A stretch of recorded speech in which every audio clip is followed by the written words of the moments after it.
Bien, mesdames, messieurs, bonsoir. Bienvenue à toutes et à tous. Alors, pendant que je vais demander à nos intervenants de bien vouloir nous rejoindre, donc Madame Dufour, Monsieur Eudin et Monsieur Sekaki. Alors, avant de rentrer dans le vif du sujet et d'introduire la thématique qui nous intéresse ce soir autour de l'intelligence artificielle, je vais, comme il se doit, donner la parole à Monsieur Patrice Cauvet. Vous êtes donc directeur central CIC Lyonnaise de Banque.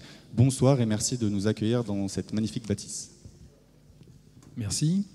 Bonsoir à toutes et à tous. Merci d'être venus nombreux assister à cette conférence. Nous avons plaisir à vous accueillir dans nos murs. Je salue également Gérard Comrèche, qui est président du Crédit Mutuel Sud-Est, qui nous a fait le plaisir de venir ce soir.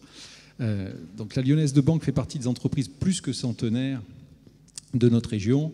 Et nous sommes évidemment très présents dans le territoire, en tout cas au sein du tissu économique qui le constitue, et au travers de nos métiers traditionnels. Mais nous sommes également acteurs impliqués sur les questions de société. Alors cela se traduit par des engagements multiples dans divers domaines, dans l'art et la culture notamment, avec l'Opéra de Lyon, le Musée des Beaux-Arts, la Biennale d'art contemporain que nous soutenons, mais également dans la recherche scientifique, avec un partenariat avec Neurodis, dans l'éducation, l'association Coup de pouce que nous soutenons, mais également la santé avec la Fondation des HL ou la Maison du Répit. Mais la Lyonnaise de Banque est également, et c'est un des sujets de la soirée, fortement intéressée par les nouvelles technologies qui impactent de nombreux métiers, qui nous impactent tous, toutes et tous, et notamment pour nous, les métiers de la banque. Le groupe Crédit Mutuel dispose d'un outil informatique formidable que vous pouvez, en tant que client, apprécier tous les jours, je pense, les bienfaits, si je puis dire. Et en tout cas, des équipes qui forment finalement une fintech assez puissante au sein de notre groupe et qui réunit de nombreux collaborateurs et qui sont donc très au fait et très attachés à développer ces nouvelles technologies. Et nous sommes également à l'écoute de l'innovation, à l'écoute de nos clients qui veulent innover. Et pour cela, nous avons fêté les 1 an de cette place de l'innovation. Donc nous avons ouvert une place de l'innovation qui est située, pour ceux qui la connaissent, derrière le bâtiment. On peut y accéder par la rue du Bas d'Argent. Je vous invite à l'occasion de le faire. C'est très original. Et puis au-delà de l'originalité, ça a pour vocation de mettre en réseau et de contribuer au développement de l'innovation. L'innovation, pas uniquement par les startups. Ce sont des startups qui l'utilisent et qui sont à la pointe de ceci, mais c'est aussi des entreprises de toute taille qui, tous les jours, innovent dans les process et dans leur savoir-faire. Cette soirée, nous l'organisons en partenariat avec le magazine Acteurs de l'économie, dont le directeur de la publication est Denis Lafay. Nous avons l'habitude d'accueillir des conférences dans ce cadre-là. L'an dernier, justement, avec Neurodis, nous avions, autour du thème du libre arbitre, organisé une soirée ici. Et c'est en début d'année, en janvier, que nous avons décidé le thème de cette soirée, qui est donc l'intelligence artificielle, la dernière disruption. Alors c'est un thème qui touche tout le monde, pour nous, tous nos clients, qui touche notre entreprise, on le verra. Et pour cela, je remercie les 3 intervenants qui ont souhaité, qui ont accepté de venir ce soir. Donc Catherine Dufour, qui est informaticienne et écrivaine. Bonsoir madame. Jean-Claude Eudin, qui est professeur et chercheur en intelligence artificielle. Et Nicolas Sekaki, qui est président d'IBM France. Alors chacun des intervenants s'attachera à se présenter et à mettre en lumière surtout les bouleversements liés à l'arrivée des nouvelles technologies, de l'intelligence artificielle, ses impacts sociaux, sociétaux, les impacts sur nos modes de vie et dans la vie des entreprises, pour les clients des entreprises, mais également pour leurs collaborateurs. Il était également pour nous intéressant d'avoir la présence de M. Sekaki en tant que patron d'IBM France pour qu'il s'exprime sur la technologie Watson. Alors, petit clin d'œil, parce que le groupe Crédit Mutuel CIC s'appuie sur cette technologie Watson pour faire évoluer ses process clients. Alors, Watson est en train d'être déployé dans notre réseau bancaire depuis quelques semaines. Je ne vais pas aller dans le détail, mais simplement, il s'agit d'assister, vous me corrigez si ce n'est pas cela, il s'agit d'assister les conseillers dans le traitement automatisé de certaines demandes de nos clients et dans la recherche d'informations. Alors, ce dispositif, c'est un atout additionnel pour nos conseillers, qui reste au cœur de la relation client, mais avec effectivement un avantage, je vais dire, concurrentiel, je pense. Voilà pour cette brève présentation, et je vais laisser la place à nos intervenants. Je vous souhaite en tout cas une bonne conférence. Merci, Monsieur Covet. Bien, alors effectivement, nous allons rentrer directement dans le vif du sujet. Alors avant de donner la parole à nos intervenants, en introduction, j'avais souhaité vous faire part de quelques anecdotes autour de l'intelligence artificielle qui va bien nous planter le décor. Il faut savoir qu'en 1958, une intelligence artificielle battait pour la première fois un joueur humain aux échecs. Alors je précise, ce joueur, qui était une joueuse, était débutante, elle avait appris les règles 5 minutes avant. Mais 30 ans plus tard, en 1997, Deep Blue, donc l'intelligence artificielle d'IBM, battait cette fois Garry Kasparov. Vous étiez peut-être au courant à l'époque de cet exploit, donc qui était le champion du monde d'échecs. Et 20 ans après, c'était en mai 2017, donc c'était il y a tout juste 2 mois à peine, AlphaGo, l'intelligence artificielle de Google, battait le champion du monde du jeu de Go, qui est considéré comme le plus complexe que l'homme ait inventé. Donc voilà, ce ne sont que quelques exemples parmi tant d'autres des prouesses dont est capable l'intelligence artificielle. Mais depuis ses balbutiements en 1956, l'acte de naissance de l'intelligence artificielle, elle a connu des phases d'engouement suivies de phases de désillusion. Et aujourd'hui, depuis quelques années, nous sommes dans un nouvel âge d'or, puisqu'elle est implantée partout, dans presque tous les domaines, sans parfois que nous le sachions. Alors du coup, elle nous promet des avancées technologiques, voire la réalisation de nos rêves les plus fous. Et on sait que les grands acteurs de notre temps, comme Facebook, Google, IBM, Tesla, investissent aujourd'hui massivement dans cette nouvelle technologie qui se développe de manière exponentielle. Alors qu'est-ce que l'intelligence artificielle? Pourquoi explose-t-elle depuis quelques années? Quels sont ses domaines d'application aujourd'hui? Quelle forme prendra-t-elle demain? Doit-on l'accueillir comme le nouveau compagnon de l'humanité ou au contraire la craindre, comme certains le prédisent, ou comme la science-fiction nous l'a parfois démontré dans les films? C'est ce que nous vous proposons de découvrir ce soir autour donc, de cette thématique de l'intelligence artificielle. Donc, M. Covet a présenté nos intervenants, donc je ne vais pas le refaire. Je vais peut-être commencer par vous, M. Eudin. Donc, vous êtes chercheur, je le rappelle, et professeur en intelligence artificielle. Pour bien qu'on comprenne le sujet dont on parle ce soir, c'est quoi l'intelligence artificielle en 2 minutes? 2 minutes, vous avez 4 heures, c'est comme au bac. Donc, alors l'IA déjà, je vais dire l'IA, c'est plus court. Hein. L'IA, c'est avant tout un domaine de recherche, comme on l'a rappelé. Il est né au début des années 50. Hein, le premier chercheur qui a émis l'idée de réaliser une intelligence artificielle, c'est Alan Turing, dont vous avez probablement entendu parler, et qui est un des pères fondateurs de l'ordinateur tel qu'on le connaît aujourd'hui. Et dans un article célèbre qui s'appelle Machine Intelligence, eh bien, il émet un certain nombre d'hypothèses et il dresse en quelque sorte le programme de ce que va être le domaine de l'intelligence artificielle.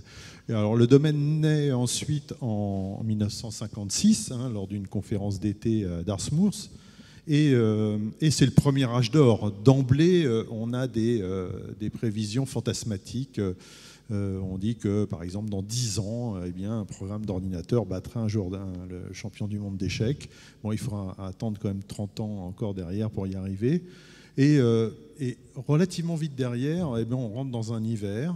Là, on s'aperçoit que c'est plus difficile qu'on croyait. Et on aura un deuxième été relativement flamboyant dans les années 80, enfin fin des années 70, début des années 80, avec les systèmes experts. Donc là, on découvre qu'on peut faire des applications avec des règles.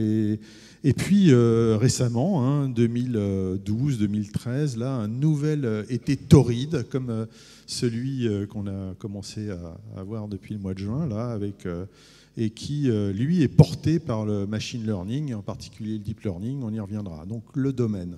Et puis, on parle souvent aussi d'intelligence artificielle comme des entités, des créatures artificielles hein, qui seraient là, ou pas encore là, ou bientôt. Et ça, c'est porté beaucoup par l'imagerie populaire, la science-fiction. Et évidemment, comme il y a un côté spectaculaire et dramatique dans la plupart des scénarios, en tout cas les scénarios hollywoodiens, eh bien, on nous dépeint souvent ça comme la fin de l'humanité. Et ça augmente évidemment le côté anxiogène. Mais ça, du coup, on y reviendra. Mais juste, vous avez évoqué un mot très intéressant que vous connaissez peut-être, la notion de deep learning, justement. C'est quoi le deep learning? Parce qu'apparemment, ça a l'air d'être une des raisons qui fait que l'IA explose aujourd'hui. Alors, l'intelligence artificielle, c'est un domaine de recherche relativement vaste, hein.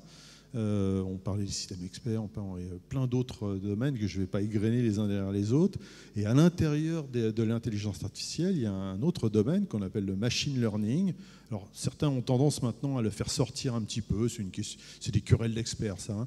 Donc le machine learning, l'apprentissage par les machines, c'est donner aux machines la capacité d'apprendre, donc soit avec des babysitters qui vont les aider à apprendre, soit de manière qu'on appelle non supervisée. Alors ça ne marche pas encore très bien, hein. Les machines apprendraient toutes seules. Et dans le machine learning, à l'intérieur de ça, eh bien, il y a encore un sous-domaine qu'on appelle le deep learning, qui est basé sur un modèle biologique, hein, au départ, les neurones tels qu'on en a dans le cerveau. Donc c'est une métaphore, hein, parce que nos neurones sont beaucoup plus complexes que les neurones qu'on utilise, les neurones formels qu'on utilise dans les réseaux de neurones. En gros, ce sont des petits automates qui somment les signaux d'entrée avec un espèce de seuil. Aujourd'hui, on utilise des fonctions un peu plus compliquées, mais en gros, c'est ça. Et donc, s'il y a assez de signal à l'entrée, eh bien, le truc s'allume et ça sort une information. Et l'intérêt, c'est que, et c'est pas récent, hein, ça date aussi de 1940 et ce principe-là. Mais même simple, quand on en met des couches comme ça, les unes derrière les autres, eh bien, on s'aperçoit qu'on arrive à reproduire des propriétés intéressantes de notre propre système nerveux, c'est-à-dire la capacité, eh bien, d'apprendre déjà. Quand on propose des données à ce système, il est capable de les apprendre. Alors, je ne vais pas rentrer dans les algorithmes qui permettent d'obtenir ça. Nous n'avons pas le temps, malheureusement. Et ensuite, on peut les utiliser de façon opérationnelle sur des images, par exemple. Et si on a donné beaucoup de petites images de chats au réseau, eh bien, il sait reconnaître des chats d'une manière relativement efficace. Alors, jusque avant les années 2010, ça ne marchait pas terrible, pour des raisons que on pourra rentrer dans les détails si vous le souhaitez, bien évidemment. Mais en gros, on avait l'approche théorique, ça, on avait bien compris comment ça devait fonctionner, mais en pratique, on ne savait pas les faire fonctionner. Et en gros, le réseau, même si on lui donnait beaucoup d'images de chats, eh bien, il avait un taux de réponse qui était en gros, il se plantait une fois sur deux. Mais donc du coup, aujourd'hui, ce qui est un autre point intéressant que vous avez cité, c'est la question des données. En fait, le deep learning, pour apprendre à la machine, il faut lui soumettre un nombre incalculable de données. Alors, je vais peut-être être très réducteur, mais vous me dites si je me trompe. Donc, l'intelligence artificielle d'aujourd'hui, c'est deep learning, comme vous venez de l'expliquer, plus données en quantité, big data, ce qu'on appelle. Alors, big data. l'un va pas sans l'autre, puisque ce qui s'est passé à partir des années 2010, c'est en gros deux avancées relativement pragmatiques. Déjà l'accès aux data, qu'on n'avait pas aussi facilement auparavant, hein. Et on s'est aperçu en particulier que sur cette histoire de reconnaissance des chats, il ne fallait pas simplement donner deux images, mais si on en donnait beaucoup, le chat dans tous ses états, eh ben, ça marchait beaucoup mieux. Mais si on donne beaucoup d'images, eh bien, le système qui apprend va mettre beaucoup plus de temps, parce que ça apprend très doucement, on y va par petits coups, et donc il faut régler des millions de paramètres, donc ça prend énormément de temps. Mais dans le même temps, donc cet accès aux données, et deuxième découverte, entre guillemets, c'est que les cartes graphiques des ordinateurs, qui font en gros du calcul matriciel, hein, eh bien, sont particulièrement bien adaptées pour accélérer ces calculs lors de la phase d'apprentissage. Et ce qui permet du coup à une intelligence artificielle de reconnaître une image de chat maintenant. Ça paraît bête en soi, mais c'est une vraie prouesse. À partir des années 2010, ce qui va changer la donne, c'est d'une part l'accès aux données et l'accès à des capacités de calcul qui vont permettre, eh bien, de mettre en pratique beaucoup plus facilement ces algorithmes d'apprentissage sur des réseaux de neurones. Et deep learning, pourquoi ? Eh bien, c'est parce que ça permet à partir de là, et de mettre beaucoup plus de couches de neurones. Et donc, si on met beaucoup plus de couches, eh bien, on peut, c'est un petit peu résumé ce que je vais dire, mais on peut attaquer des applications plus sophistiquées que si on a très peu de couches de neurones. Donc voilà. Donc depuis 2012-2013, cette révolution du deep learning, apprentissage profond, hein, profond, c'est le nombre de couches de neurones qu'on peut mettre. Eh bien, en fait, ce sont les considérations très pratiques, accès à des données et des capacités de calcul qui sont démocratisées, puisque aujourd'hui, il y a même des cartes graphiques spéciales qui sont produites par les constructeurs pour accélérer ces calculs, et d'où cette démocratisation, entre guillemets, du deep learning. D'accord. Alors, Monsieur Sekaki, justement, IBM est un grand acteur de l'intelligence artificielle. Est-ce que ce que vous cherchez à faire, ce que les chercheurs cherchent à faire, est-ce que c'est de transposer l'intelligence humaine dans une machine? Avec ma question derrière, est-ce qu'au final, l'intelligence artificielle, c'est comme l'intelligence humaine? D'abord, c'est une très bonne définition que vous avez donnée. Je pense que c'est vraiment ça. Mais je pense que le mot d'intelligence artificielle est extrêmement trompeur. Parce qu'à partir du moment où on parle d'intelligence artificielle, on a l'impression qu'on va avoir quelque chose d'artificiel qui va remplacer l'homme. Je rappelle que dans les intelligences, il y en a à peu près 7 ou 9, enfin ça dépend, qui vont d'une intelligence géométrique, mathématique, émotionnelle, etc., etc. Et que là, on adresse une partie seulement de l'intelligence, qui est plutôt mathématique ou géométrique, mais qui n'est absolument pas dans l'émotion, même si on arrive aujourd'hui à avoir une intelligence artificielle qui est capable de capter des émotions. Mais elle n'est pas encore capable de raisonner en émotion. Donc, vous avez des parties du cerveau qui gèrent l'émotion, et si vous la perdez, vous avez toujours le QI, mais vous ne pouvez pas prendre une décision. Donc, pour que l'on comprenne bien, une intelligence artificielle ne ressent pas, mais elle peut reconnaître une image d'un homme en colère ou d'un homme triste. Oui, on peut commencer à voir ça, même dans une conversation. On est capable aujourd'hui, dans une conversation, de gérer, on moniteur des conversations, on est capable de savoir si la personne commence à devenir en colère, etc. etc. Donc ou dans un texte, on est capable d'en extraire l'émotion. En tout cas, les intentions et les émotions. Donc, on commence à arriver à ce niveau-là. Mais moi, je pense que le mot d'intelligence artificielle, effectivement, c'est une discipline mathématique. Nous, on préfère le mot d'intelligence augmentée. Ça remet les choses à leur place. L'intelligence artificielle est là pour aider l'homme, enfin, créée par l'homme, et aider l'homme à faire ses tâches ou des tâches qu'il ne peut plus faire. On y reviendra plus tard, parce que la masse d'informations qu'on doit traiter aujourd'hui est juste colossale.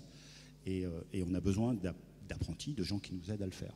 Alors, Monsieur Audin, je vous voyais réagir quand Nicolas Sekaki parlait de reconnaître l'émotion. Oui, l'émotion, ça a toujours été lié à cette histoire d'IA, parce que c'est souvent, quand on pose la question, qu'est-ce qui différencie finalement l'homme de la machine, et bien souvent le mot émotion arrive très vite. Nous, on a des émotions, la machine n'en a pas. C'est vrai, le hardware, enfin voilà, ce n'est pas câblé d'une certaine manière, c'est pas un être organique, donc on n'est pas dans le même système.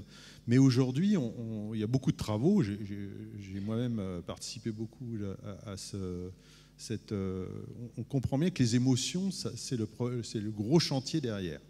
Et être capable qu'une machine, finalement, vous l'avez dit, interprète les émotions, ça on sait le faire à peu près correctement, à la fois dans les textes, à la fois dans les sons. Justement, le deep learning aujourd'hui permet de détecter dans la voix les émotions d'une manière assez efficace, ou sur le visage, de faire de la reconnaissance de l'expression sur le visage. C'est la première partie.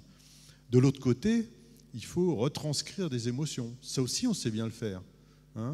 Les gens du dessin animé dans d'autres disciplines savent le faire depuis des années. Donc, techniquement, on sait aujourd'hui faire sourire un robot, et nous, humains sapiens, je dirais, eh bien, on sait bien reconnaître ses émotions, donc les exprimer. Ce qui manque effectivement, c'est l'interne, c'est de ce que j'appelle moi le métabolisme émotionnel. Mais aujourd'hui, beaucoup de chercheurs travaillent sur cet aspect-là. C'est-à-dire, ça ne veut pas dire que ça ressentira réellement des émotions, mais le système sera capable, en fonction des datas qu'il y arrive émotionnelles, de ce qui se perçoit, calculer une émotion de la créature artificielle pour avoir des réactions, par exemple empathiques, et exprimer des réactions textuelles, si on parle de chatbot ou autre, qui vont améliorer l'empathie, qui vont améliorer, alors en termes marketing, l'engagement de l'utilisateur. Mais il y a quand même une différence entre les deux intelligences. Encore dans une intelligence émotionnelle. Voilà, c'est une autre forme d'intelligence. Et Madame Dufour, donc je voyais que vous leviez la main, vous vouliez réagir, dites-moi. Oui, il est vrai que dès qu'on parle d'intelligence artificielle accédant à l'émotion, on a tout de suite en tête HAL, c'est-à-dire une intelligence artificielle qui accède à des émotions et qui du coup tout de suite veut tuer des êtres humains. C'est Odyssée de l'espace, le film de Stanley Kubrick. Hein, pour Odyssée de éventuellement l'espace, oui, excusez-moi. Et puis on a en tête Terminator, où effectivement Skynet, dès que les robots accèdent à la conscience, immédiatement leur seul but visiblement c'est de détruire l'humanité. C'est-à-dire qu'on projette nos propres angoisses et notre propre sauvagerie sur des intelligences artificielles qui, elles, ne nous ont rien fait. Et je doute fortement qu'une intelligence artificielle parvenant à un niveau émotionnel, pourquoi donc tout d'un coup voudrait-elle se mettre à vouloir tous nous tuer? Ça n'a pas de sens. On est bien d'accord. Alors justement, juste un exemple, donc c'est pas pour vous faire de la pub, Monsieur Sekaki, mais Watson, que Monsieur Covey évoquait dans son introduction, a été développé pour le secteur de la santé. Donc cette intelligence artificielle a été soumise pendant 15 jours à des données en masse sur le cancer, et en l'espace de 15 jours, elle a trouvé 6 molécules viables pour lutter contre le cancer. Sachant qu'aujourd'hui, une équipe de chercheurs met 1 an pour trouver une molécule sans garantie que celle-ci soit viable. En fait, ma question derrière, c'est que ça semble sans limite, en fait, l'intelligence artificielle. Est-ce qu'il y a des limites aujourd'hui? Il y a certainement des limites, mais aujourd'hui, notre limite, c'est notre imagination, en fait, je pense. D'abord, on n'a pas développé Watson, qui n'est pas lié à Sherlock Holmes, hein, qui est le nom de notre fondateur. Vous faites bien de préciser. En fait, c'était un projet de recherche au départ. Hein. C'était vraiment un projet de recherche. On cherchait à pouvoir faire comme on avait fait sur les échecs, sur un nouveau sujet. Et ce qui est intéressant dans la démarche intellectuelle, c'est que, en fait, c'était des Américains. Ils étaient à leur bar à 5 heures en train de boire leur bière. Et tous les jours, à 5 heures, il y avait le jeu qui s'appelait Jeopardy, qui est un peu comme le question pour un champion. Et ces chercheurs se sont dit exactement ça. Ils se sont dit, tiens, quel est le futur challenge qu'on pourrait faire? Et on a l'impression que Jeopardy par rapport, ou Question pour un champion par rapport au jeu d'échecs ou au jeu de Go, pourquoi est-ce que IBM va passer son temps sur un jeu qui est comme ça? Mais en fait, le challenge technologique était énorme puisqu'il s'agit de comprendre en langage naturel une question. Donc il faut comprendre la question. C'est pas juste les mots, il faut comprendre la question. Et vous avez droit à une réponse. Dans un moteur de recherche, vous avez 10 réponses par page et vous avez 10 pages. Et si vous vous trompez, vous perdez de l'argent. Donc il faut aussi savoir ne pas répondre quand on n'a pas la réponse. Et donc les technologies étaient là, mais on ne les avait jamais assemblées de cette façon-là. Et on est parti sur ce challenge-là. Et en fait, on a réussi ce challenge. On a réussi à battre les 2 champions, celui qui avait gagné le plus de parties, celui qui avait gagné le plus d'argent. Et en fait, c'est les médecins qui ont tapé à la porte. Et ce qui est intéressant dans la démarche, je dirais, positive, parce que c'est vrai qu'on a tous une angoisse, est-ce que l'intelligence artificielle va nous remplacer? On y arrivera, je sais, vous avez envie d'en parler, mais moi je vais regarder le côté positif des choses, c'est que les médecins ont tapé à la porte d'IBM en disant, mais voilà, moi je traite le cancer, je sauve des vies, mon métier c'est de sauver des vies, et en fait on s'est rendu compte, les docteurs se rendent compte que les traitements, le mauvais traitement est la 2e cause de décès après la maladie elle-même.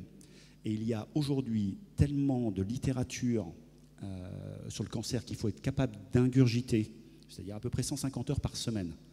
150 heures par semaine pour un docteur, c'est-à-dire que personne ne peut le faire, de manière à pouvoir trouver le bon traitement. Et donc voilà, on a travaillé là-dessus, ces médecins ont passé, alors pas 15 jours c'était sur la molécule, 15 000 heures pour former la machine. C'est beaucoup et c'est pas grand-chose. Et aujourd'hui, après quelques années d'expérience, on a par exemple dans le traitement, dans 30% des cas, Watson arrive avec un traitement que les médecins n'avaient pas envisagé. Et encore une fois, il ne donne pas une réponse parce que c'est probabiliste, parce qu'on va parler peut-être des intelligences déterministes probabilistes. Watson est probabiliste, c'est-à-dire qu'il y a 90%, voilà le traitement, et voilà pourquoi. Ce qui est extrêmement important pour le médecin, c'est lui qui décide, ce n'est pas la machine. Et 2, ça permet aussi de faire de l'apprentissage, parce que par définition, il peut se tromper. Et quand on est à l'école, on vous dit toujours pourquoi, et vous avez votre démonstration. Et on dit aussi, si tu veux que les 10% soient déterminés, voilà les analyses supplémentaires que tu devrais faire, parce que voilà. Et donc on a beaucoup d'avancées sur ce sujet-là, justement. Donc c'est une aide à la décision pour les médecins. C'est l'imagination jeudi au pouvoir, on peut faire énormément de choses. Catherine Dufaux, vous vouliez réagir? Oui, comme vous dites, c'est extrêmement vertigineux. Il y a une des choses qui me donne le vertige, c'est Amazon.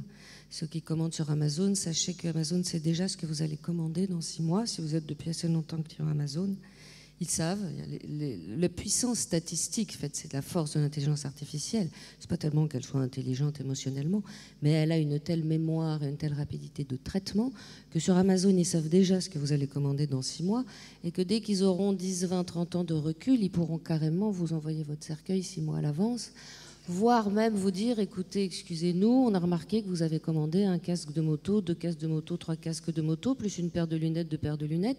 Donc soit vous arrêtez la moto, soit vous avez 99 chances sur 100 de mourir dans les 3 mois. Et donc tout simplement, vous sauvez la vie.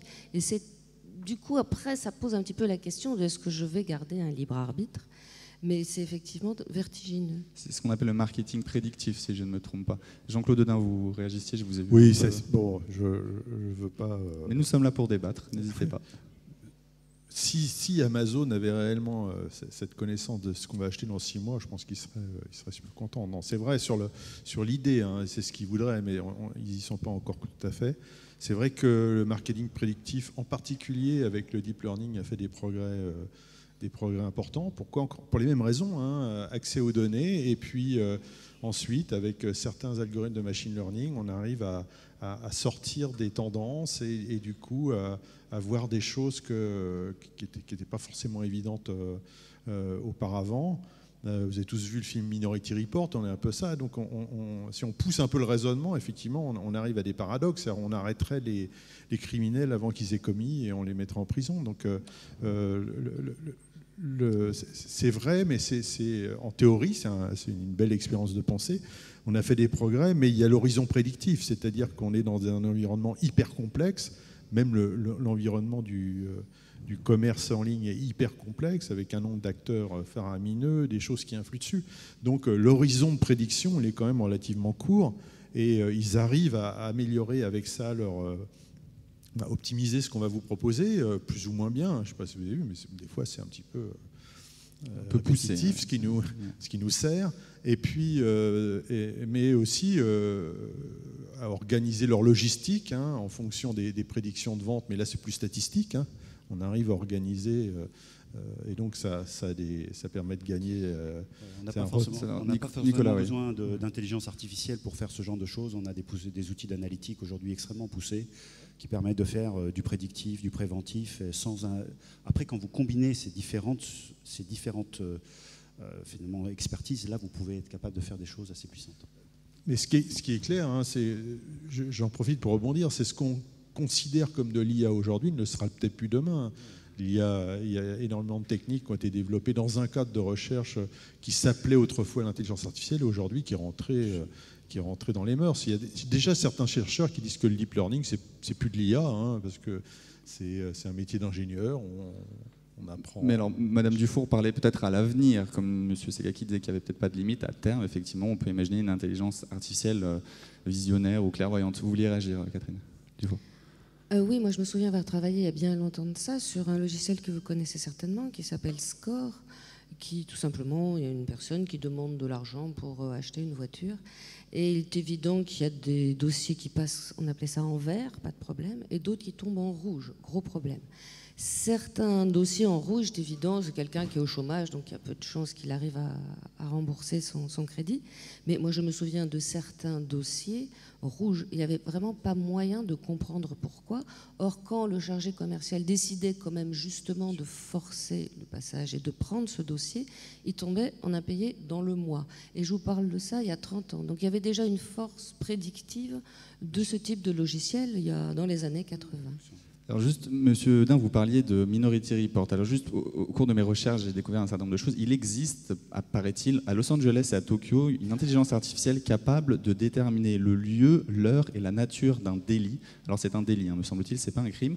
Du coup, les forces de l'ordre de ces deux villes envoient de manière préventive des patrouilles de police et le taux de criminalité a baissé de 50% dans ces zones. Alors on n'en est pas encore à Minority Report, puisque là, je crois que dans Minority Report, il arrive à savoir la personne qui va commettre le crime. Il y a des précogs, ce sont des gens qui lisent dans l'avenir, ça on n'a pas encore. Non, mais IBM, on est très présent sur ce domaine-là, même si on ne le dit pas forcément publiquement, mais oui, effectivement, vous pouvez prépositionner les forces de police en fonction d'événements qui se passent. Donc, mais encore une fois, le machine learning, en fait, il va un cran plus loin, en fait. Parce que ça, on est capable de le faire presque avec du traditionnel à partir du moment où on a la puissance de calcul, qu'on a les données et qu'on est capable de les corréler. Chose qu'on ne savait pas faire avant parce qu'on n'avait pas accès aux données. Juste, c'est aussi simple que ça. Vous n'aviez pas accès aux données. Maintenant, vous avez accès à ces données-là puisqu'on a digitalisé notre monde. Donc, il y a beaucoup de choses qu'on est capable de faire, mais qui ne sont pas de l'intelligence artificielle. Ce qui est intéressant avec l'intelligence artificielle, c'est qu'est-ce qu'elle nous permet de faire par rapport à des choses qu'on n'était pas capable de faire. Un exemple précis. Un exemple. Analyser une photo, on ne savait pas le faire avant. C'est des technologies que nous ne savions pas faire. Transcrire votre parole en texte, nous ne savions pas le faire. Voilà. Et là, effectivement, on a intégré des capacités cognitives qui ont fait que la reconnaissance vocale a fait des bonds phénoménaux. Mais au-delà de la reconnaissance vocale, c'est-à-dire de retranscrire, c'est après comprendre le texte. Tout ce qui est fait sur Twitter, Facebook, etc., qui est une masse d'informations énorme, et la plupart du temps publique, comment vous l'analysez ? Alors, par exemple, je vous donne un cas concret d'intelligence artificielle. On est tous sur le marketing. Alors, on est passé sur un marketing segmenté, un marketing plus personnalisé. Le fameux exemple de qu'est-ce que vous allez acheter dans les 6 mois. Mais c'est extrêmement intéressant, mais c'est complètement inefficace. Parce que même si je sais ce que vous voulez acheter dans 6 mois, votre humeur, elle est différente aujourd'hui que dans demain. Et en fait, on a commencé à travailler sur du sentiment analysis, c'est-à-dire que nous sommes capables aujourd'hui, sur un segment de population, de savoir quelle est leur humeur, quels sont les sujets d'attention. Et donc, en fait, vous êtes beaucoup plus particulier par rapport à un sujet. Il y a même des artistes qui ont utilisé Watson, c'est une anecdote, hein, mais pour comprendre sentiment analysis, c'était quoi l'humeur des gens qu'ils voulaient faire, enfin qu'ils voulaient adresser. Voilà, c'est chagrin d'amour, c'était l'humeur du moment, peut-être que c'était la période. Et derrière, il a travaillé pour pouvoir répondre de manière efficace au chagrin d'amour, c'est quelles sont les chansons. Donc il a mis Watson qui a écouté les 25 000 chansons qui étaient dans les top charts, la musique, etc. Et derrière, il a regardé les recettes de cuisine de quelque chose qui était efficace. Il a écrit une chanson et dans la semaine, c'est rentré dans le top 10 des éléments. Voilà, donc on a bien pris l'élément, des éléments qu'on ne savait pas faire avant. Donc, vous les combinez et vous arrivez avec des usages qu'on n'imaginait pas il y a encore 3 ans. Mais avec quel pourcentage d'erreurs ? Est-ce que l'intelligence artificielle, en gros, elle a vrai à coup pour coup ? Comme vous disiez, en fonction de nos humeurs, on ne va pas forcément avoir envie d'acheter tel ou tel objet. Est-ce que du coup, l'intelligence artificielle a une marge d'erreur ou D'abord, elle a une grosse marge d'erreur déjà, et puis elle a une marge de progrès. Il faut voir l'intelligence artificielle comme un apprenti. Crédit Mutuel, CIC vient de dire qu'on vient d'introduire Watson pour aider les conseillers bancaires à mieux servir leurs clients. D'accord ? Donc, ce qui est intéressant, c'est que d'abord, on est rentré dans une ère d'apprentissage. Avant, pour pouvoir faire des choses, il fallait coder. Alors maintenant, il y a des experts qui codent, mais ceux qui utilisent, en fait, apprennent à la machine des choses. Donc on prend les docteurs, et là, c'est des banquiers qui ont appris à Watson à être un bon banquier, et qui vont aider tous les autres banquiers à être meilleurs banquiers. Quand on a introduit Watson, on avait un taux d'erreur au début. Donc on apprend à la machine, on lui fait passer son bac, et quand on pense qu'elle est arrivée avec un niveau suffisant de pertinence, alors on le lâche dans la nature. Et ce qui est extrêmement important, c'est que ça augmente, comme l'expérience, et après ça plafonne. Avec le feedback, en fait. Et on a un feedback. Et par définition, on est capable, le banquier répond, en disant bonne réponse, mauvaise réponse, etc. Pour vous donner juste un peu les progrès qu'on fait, c'est par exemple en médecine, la reconnaissance des mélanomes, donc voir si c'est cancérigène ou pas. Alors heureusement, les docteurs ont aussi le touché, hein, mais sur la reconnaissance des photos, les médecins ont un taux d'erreur de 25%.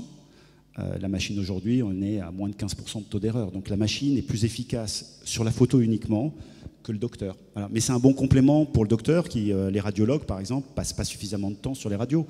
Ils peuvent examiner 10 radios et mettre 4 minutes. La machine est capable de scanner toutes les radios et passer en très peu de temps trouver les choses. Donc on arrive à compléter le mécanisme. Alors justement, on viendra sur la question du travail après, quand on essaiera de peut-être rêver en se projetant. Juste, Monsieur Eudin, là, vous aviez l'air de tilter quand on parlait de la probabilité d'erreur. Et quand vous intervenez... on est vraiment dans une algorithmie statistique aujourd'hui et probabiliste. Hein. C'est clair, on est tout le temps en train d'essayer d'évaluer les systèmes pour qu'ils aient les meilleurs résultats. On cherche le 100%, on ne l'aura jamais.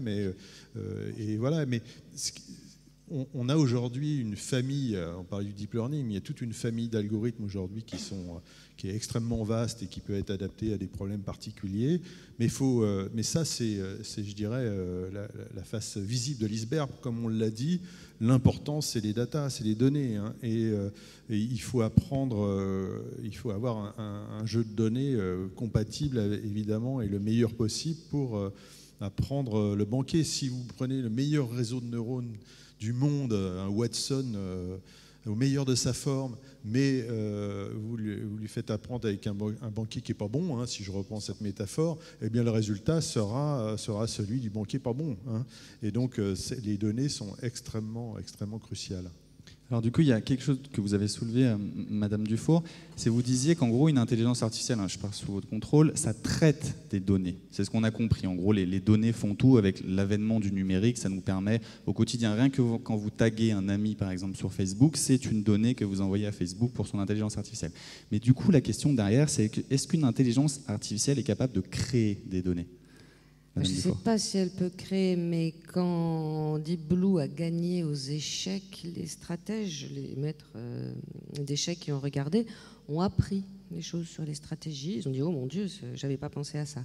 Par contre, AlphaGo, les maîtres de Go ne comprennent pas comment il a gagné. Et ça, c'est particulier. Ça veut dire s'est mis en route un raisonnement qui ne nous est pas accessible et qui là est spécifique aux machines. Et là, je trouve ça fascinant. C'est vraiment quelque chose qu'on comprend pas. Monsieur Audin ? Alors, je fais toujours attention aux mots qu'on emploie. Ne serait-ce que dire que la machine comprend, ça veut dire qu'on lui projette déjà un certain nombre de choses anthropomorphiques sur elle. Alors, même si elle est capable de reconnaître certaines formes et du coup, on a l'impression, nous, qu'elle comprend ce qui s'est passé, elle ne comprend rien au sens où nous, on le comprend et où on a cet enracinement dans le réel, cette mise en relation, je dirais, constante avec le monde réel. Hein. Quand on pense à quelque chose, on est capable tout de suite de faire la relation avec le monde réel. Ça, une machine aujourd'hui n'est pas complètement capable de le faire. Elle est dans un monde de données. Alors, ça ne veut pas dire qu'on ne peut pas faire des relations dans les mondes de données, mais ce n'est pas du tout le même type d'intelligence de ce point de vue-là. Et donc, comprendre, il faut faire un petit peu attention aux mots. Très vite, on en vient aux notions de conscience, et là, on part dans du live sur... Skynet. On parle de quoi? Oui, mais quand vous êtes face à un joueur, toute personne qui a joué un jour au Go, aux échecs, il y a un style du joueur qui est en face. Voilà. Et visiblement, le style du joueur nommé AlphaGo, lui, il ressent peut-être rien, mais la personne en face... Je pense qu'on touche à des notions qui sont... Quand on faisait de la programmation, c'était simple. On regardait la programmation, et au passage, la programmation, c'est quand on met en entrée A, on programme et on veut en sortie B. Si vous n'avez pas B et que vous avez un C, c'est qu'il y a un bug. Là, on est dans l'apprentissage. Un exemple simple, un homme, une femme, savoir qui est un homme ou une femme. Est-ce que vous pouvez me décrire comment vous savez que vous êtes en face d'un homme ou d'une femme et comment vous l'avez appris?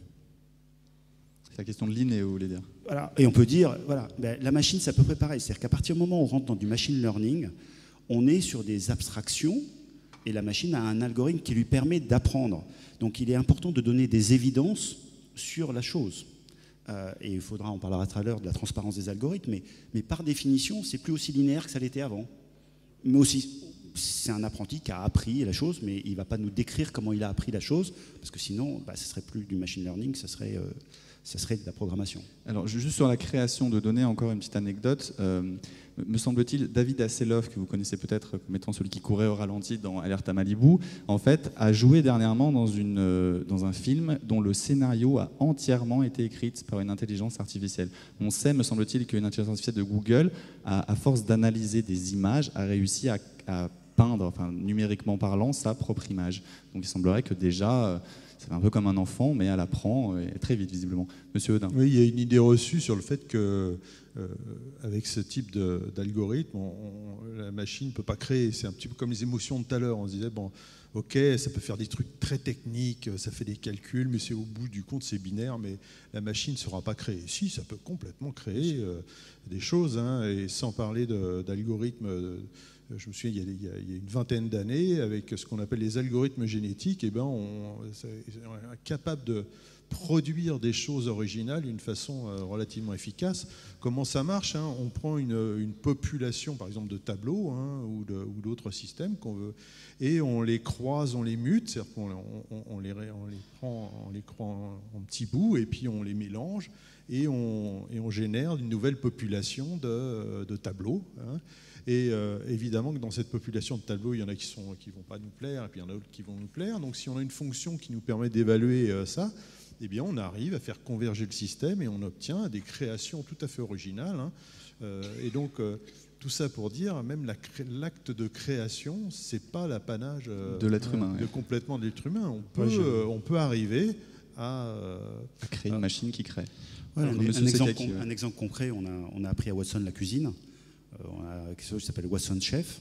Et en fait, qu'est-ce qu'on a fait? On a analysé les plats qui avaient du succès. Alors, c'est quoi un plat qui a du succès? Un plat qui a du succès, c'est un mélange entre la consistance, les mélanges de consistance, les mélanges de goût, donc il y a du chimique, etc. Et à partir de ces ingrédients, il a créé des recettes originales. Voilà, mais qui sont basées sur la chimie et l'association, parce qu'on l'a disséqué. Mais c'est vrai qu'il y a des cocktails originaux, il y a un livre de cuisine si ça vous intéresse. Après, ça peut être spécial, mais voilà, donc on peut créer. Alors ce que ça ne sait pas faire encore, c'est associer à cette création-là un sens et une relation culturelle avec, hein. Nous, quand on a un plat, eh bien, on va y attacher aussi énormément de choses autour, peut-être des souvenirs, peut-être, effectivement, si c'est une paella, ça va nous évoquer plein de choses, même si c'est une paella nouvelle. Et donc ça, la machine, c'est pas le faire encore, hein. Clairement, il y a toute cette relation au monde et à tout le contexte culturel, historique, etc., que nous, on manipule d'une façon relativement naturelle, et qu'une machine aujourd'hui n'a pas, puisqu'elle n'y a pas accès directement. Peut-être un jour, mais pour l'instant, elle n'y a pas accès. Catherine, vous vouliez réagir? Oui, non, ça me fait penser à une nouvelle qui est parue dans un recueil qui s'appelle Demain le travail et qui finalement ne parle que de ça, où il y a un vieux chef très doué, un peu bougon, et comme il va partir à la retraite, on lui a mis à côté un robot qui est là pour observer la totalité de ses recettes et toutes les reproduire au milligramme, à la milliseconde près. Et ma foi, le robot y arrive très bien. Ce qu'on n'avait pas calculé, c'est que le vieux chef est un peu technophobe et n'arrête pas de lui envoyer de l'huile bouillante dans les rouages, ce qui pose problème. Mais vraiment, ça rappelle ça. Alors justement, je vais me faire un peu provocateur et je m'adresse peut-être plus à vous, Nicolas.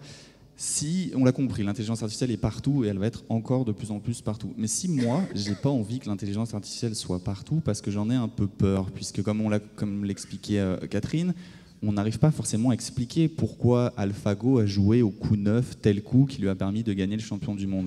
Si j'ai pas envie, en fait, quelle garantie j'ai que l'intelligence artificielle demain ne me sera pas négative, on va dire, ou néfaste? C'est pas IBM qui parle, mais si vous voulez échapper à l'intelligence artificielle, je vous conseille de vous déconnecter complètement de la vie qui est la vôtre, d'Internet, de vos smartphones, dans une etc., grotte, ou de votre voiture, parce qu'elle va être ce que j'appelle pervasive, sous différentes formes, mais elle va être pervasive. Ça, c'est certain que c'est pervasif dans tout ce qu'on fait. Donc voilà, si vous voulez vous en prémunir. Après, il faut qu'on rentre dans des débats éthiques. Je crois que c'est un de vos volets, mais ce qui est important aussi, c'est qui a éduqué la machine, etc. C'est d'autres sujets. Mais moi, je pense, j'en suis intimement convaincu, tous ceux qui pensent que l'intelligence artificielle ne nous impacte pas tous les jours, c'est déjà plus le cas. Mais c'est juste le début. C'est vraiment le début. C'est-à-dire, c'est plus le cas. Vous disiez les personnes qui pensent que l'intelligence artificielle ne nous impacte pas, c'est plus le cas, non? Et c'est plus le cas parce que c'est déjà un fait. C'est déjà un fait qu'il y a des algorithmes qui sont déjà apprenants au fur et à mesure sur lesquels. Ici, dans cette banque, comme vous l'expliquiez, comme M. Covel l'expliquait en introduction. Exactement. Catherine. Oui, alors il y a deux façons, à mon avis, d'échapper aux maléfices de l'intelligence artificielle. La première, c'est juste d'être pauvre. Voilà, vous serez probablement peu embêté. Et la deuxième, ça peut être de soutenir Hawking, Elon Musk, Bostrom et tous ceux qui ont signé une espèce d'encouragement à limiter les intelligences artificielles pour qu'elles ne nous échappent pas. Déjà, dès aujourd'hui. Jean-Claude, vous voulez... J'ai signé, moi, l'accord, justement, de ce fameux accord. Ce que je voulais dire, c'est qu'il y a, évidemment, dès qu'on parle d'intelligence artificielle, on a...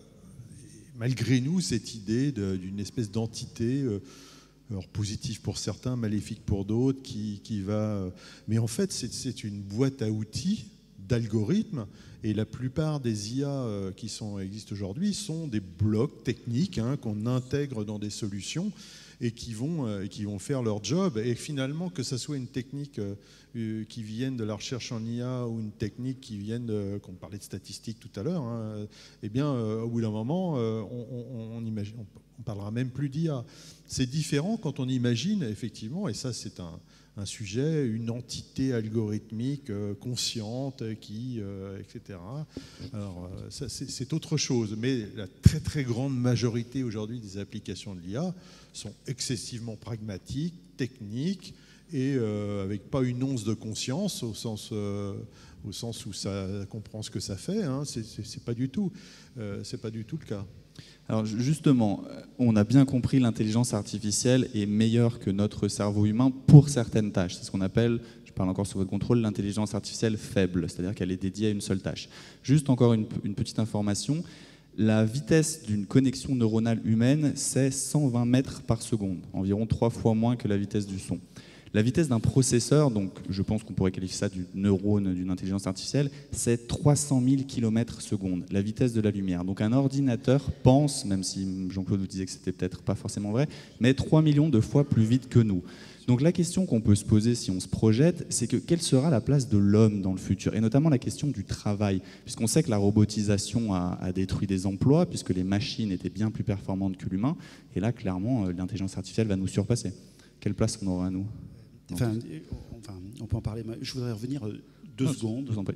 Non, parce qu'on a vite tendance à dire elle va nous remplacer sur des tâches qu'on sait faire. Je pense d'abord qu'il faut qu'on passe du temps sur qu'est-ce que nous ne savons pas faire, que les machines vont nous permettre de faire, qu'on ne peut pas faire. Je vais vous donner un exemple. Je vais vous en donner 2, tiens. Avec plaisir. On invite tous les jours. Vous êtes dans une banque aujourd'hui. Accueilli, super. Vous avez un conseiller bancaire. Comment vous avez choisi votre conseiller bancaire ? Comment il vous a choisi ? Au hasard, j'imagine, vous avez choisi au hasard. Ok. Peut-être que vous êtes en premium, pas premium, mais c'est le pur hasard. D'accord ? Vous êtes client, vous rentrez dans un hôtel, alors vous avez choisi l'hôtel. Comment est-ce que l'hôtelier va faire en sorte que vous soyez reçu comme vous avez envie d'être reçu, alors qu'il ne vous connaît pas ? Maintenant, mettons-nous à l'envers. C'est si vous pouviez avoir ce qu'on va appeler personality insight, savoir c'est quoi votre personnalité, ce que vous aimez, ce que vous n'aimez pas, les sujets que vous voulez aborder. Il y a une start-up qui s'appelle Victor et Charles, que j'ai rencontré il n'y a pas longtemps sur un salon qui est Vivatech, qui a pris Watson, et effectivement, c'est des blocs techniques. Donc, ils ont pris des blocs techniques, ils ont fait quelque chose, et qui se sont rendus compte qu'il y avait des... Alors, d'habitude, les hôtels, ils ont toujours les VIP, mais là, elle n'était vraiment pas VIP, à part qu'ils ont intégré les modules cognitifs pour regarder l'empreinte digitale des personnes. Et ils se sont rendus compte que cette personne n'était pas connue, à part qu'elle avait 90 000 followers Instagram. Intéressant. Et derrière, ils ont fait tourner son profil, ils se sont rendus compte qu'elle était végétarienne, qu'elle aimait bien les burgers végétariens. Enfin, c'est un véritable exemple. Et vous voyez que là, on arrive à quelque chose qui est... Donc le carton de bienvenue, d'abord, elle a eu droit à un carton de bienvenue, ce qui est sympa. Et puis le carton, c'est pas juste bienvenue, c'est bienvenue, au fait, on a un burger végétarien, etc. C'est juste un exemple caricatural, mais... on ne s'adresse pas à nous aujourd'hui, alors qu'on est avec des humains. Ils ne nous connaissent pas.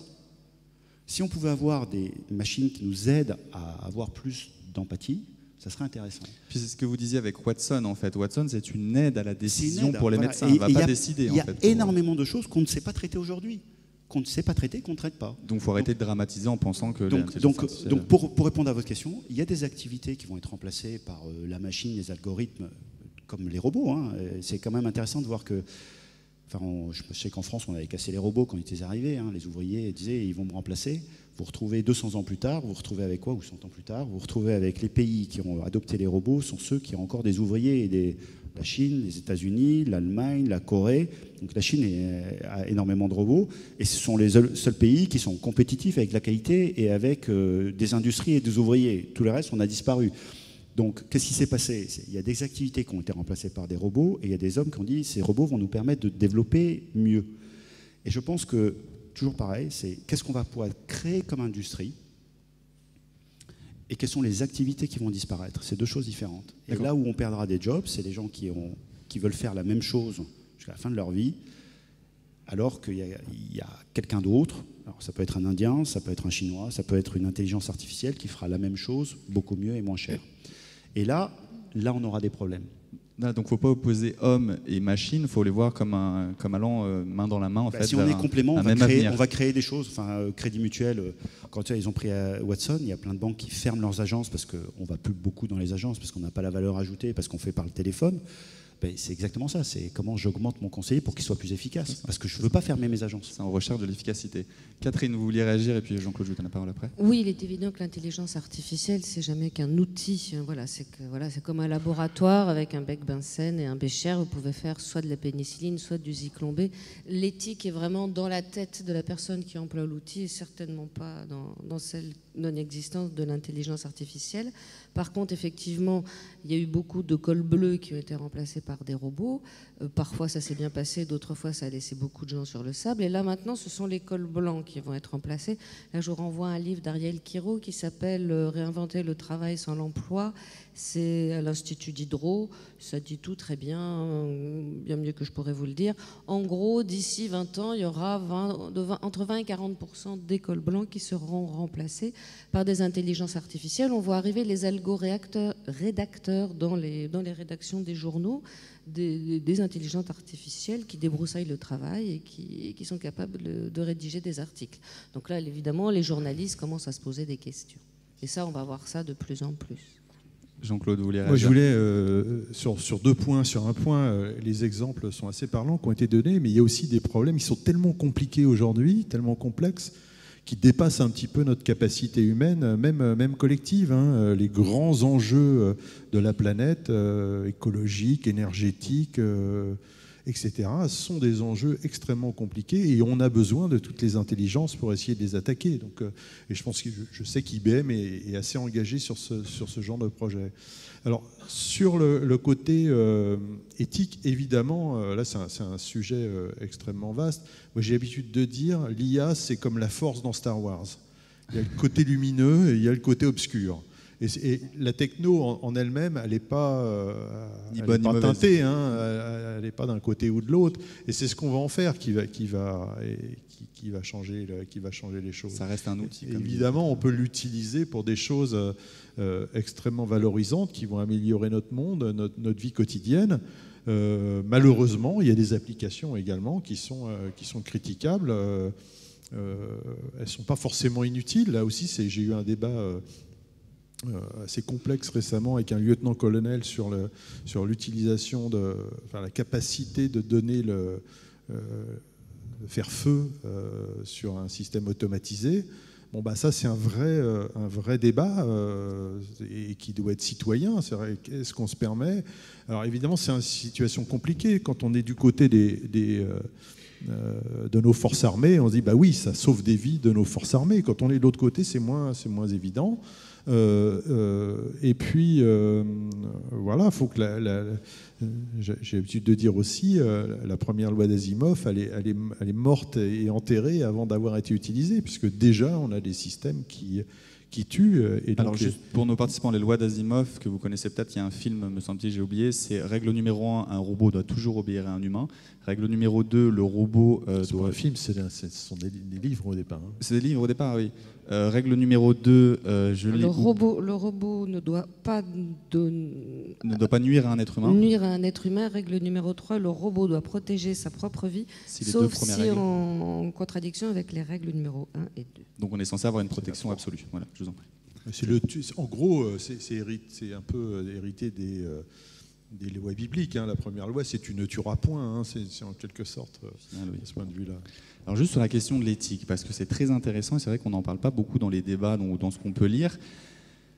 Une question peut-être un peu naïve, mais est-ce qu'on peut donner une éthique à une intelligence artificielle ? Puisqu'elle n'est pas douée d'émotions, on l'a dit, elle peut les reconnaître éventuellement, mais elle ne peut pas les ressentir, tout du moins pas encore. Est-ce qu'on peut faire en sorte juste encore une anecdote, Taille, une intelligence artificielle développée par Microsoft, en fait a été mise pour dialoguer sur Internet par tweet. Au bout de 8 heures, cette intelligence artificielle est devenue raciste. Elle tenait des propos racistes, donc Microsoft a dû la supprimer.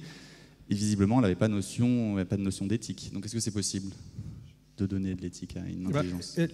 On peut lui apprendre, c'est encore une fois une question, l'éthique, elle doit être dans la tête des gens qui les développent déjà, ça va beaucoup mieux si c'est comme ça, et je parlais du côté lumineux, du côté obscur, donc déjà on est dans ce contexte-là, et les lois d'Asimov, en fait, sont un code éthique pour moi. Moi je les considère comme un code éthique qui s'applique, que Asimov a inventé juste après Hiroshima et Nagasaki, comme par hasard, hein, pour dire attention, la science, etc. Je ne vais pas vous refaire la citation d'Épinal que Marie Shelley avait déjà eue au moment de Frankenstein au XIXe siècle. Il faut réfléchir, il faut être conscient de ce qu'on est en train de faire.